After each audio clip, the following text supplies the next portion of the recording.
I think the big one is training on the experience. Yeah. People are excited to go to a dealership. They actually want to. I mean, the stats show that look, we've all been stuck at home for a long time. Well, especially we get the moment, they've been excited to go to a dealership. I mean, we get the moment to go out. We get an opportunity to go out. We want to go out, but the expectation of the customer or the consumer has changed in a big way. I mean, we're not willing to accept mediocrity anymore. You know, it's like you go to a restaurant right now. You only have like 10 or 20 people or whatever it is. You know, and like the food comes out not so hot. Right? Look, if the restaurant was totally full, you're kind of like, okay, they're super busy. We can move on. But now it's unacceptable. You know, it's like this doesn't make any sense. So this level of expectation in the consumer, as far as what the experience is, because you know when they do go out, it's just gotten incredibly higher. I think when it comes to training and coaching, the biggest training efforts I would change moving forward is training a lot more on the experience than also about how we measure the experience. Because I don't know a whole hell of a lot of dealerships out there that are measuring the experience at the dealership level. The manufacturer does with surveys that we all love so much. But even reviews now, like, I mean, people have more time, so they're sending more reviews, and then obviously listening to the reviews because, you know, if I'm going to go to a restaurant, I'm going to look at the reviews and see, okay, how are they with the COVID stuff? How it's are an they? Event. Some people want masks, some people don't want masks, all that type of stuff, right? So you got to be really aware what you know, that your customers are having a good experience. And that's where there's a big gap is. You know, I stepped into an opportunity a little over a year ago with a dealer group, and they weren't paying any attention to the Google reviews whatsoever.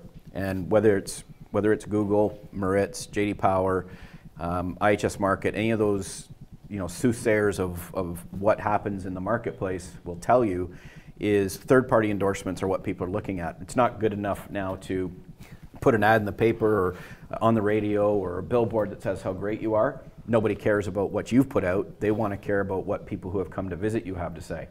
So when we talk about training, you know, my two big ones in line with everybody here would be communication and experience. And the communication piece is vital.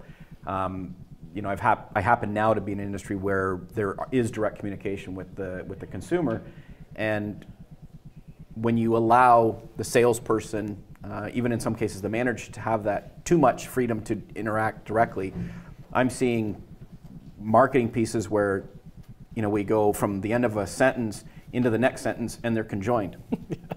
And there's spelling mistakes and grammar mistakes because we're not taking the care and making sure that the message is clear. And if the message isn't, I mean, maybe I'm unique, but I look at things like a dealership's website or any business's website, the way they communicate with me as an indication as to the way they operate their business. And well, that's going to be your perception. That's going to be that's my perception. That's what you're expecting going into it, and the consumer's expectation has just gotten so much higher. If you can't formulate a sentence on a simple question that I might have about a car, you're done. Man, I don't know that I want to go to spend money at that location. Yeah. And like I said, maybe it is just me, but I think there's a lot of consumers out there that are looking for levels of professionalism that go beyond. You know, I'm gonna bring it up tomorrow, but I'll say today, Gallup in the U.S. has done two polls, one in 2011, one in 2018, and it was salesperson trustworthiness. And in 2011, they had an 8% trustworthiness. Canada's not dissimilar. I looked at numbers for Canada as well. I think it was McLean's that did the study, and it was poor. One of the worst rated job professions was trust. Second worst. Second worst. Behind only lawyer. Yeah, I think it was in Canada. I'm familiar. So you know, not great ratings. And then we move ahead 9 years, and for me, or 8 years, and for me it's difficult because on the OEM side, I saw dealers, like everybody, really put a strong effort into building that customer experience. And Gallup poll in 2018, they weren't last, but they were still at 8% trustworthiness. And only politicians, and I can't imagine what happened in the U.S. between 16 and 20 or 18 that might have changed that. But you know, it's sad because I think there are so many strong efforts that are being done by the OEM and by dealers to improve the impression with the consumer, but it was still an 8% trustworthiness. Well, and think about how correct the consumer would be to not trust us if we're trying to sell them a car. And they're right about that stigma of, oh, you'd say anything to me to get my money and put me into this vehicle rolling down the road, right? But if we start coming across as, I'm not here to sell you a car, I just wanted to help you. I noticed you took this action online. If you took that action, well, I'd imagine you're much like the last 3 of my customers that were doing that. They felt this way. They felt it really helpful when I did this. I don't know if you were expecting my call, but maybe you could come down and I could help you the same way. What do you think? Yeah. Just adding on the reviews and the customer experience, one of the things that back a couple of years ago, even my company and some of my employees, we didn't do a good job with was when we did get a bad survey or we did get a bad review, not knowing, like it isn't really, it's all about the recovery, right? So, having to actually teach a manager how to say you're sorry was a big thing. It's like the first thing that comes out of your mouth should be, I'm sorry, I screwed up.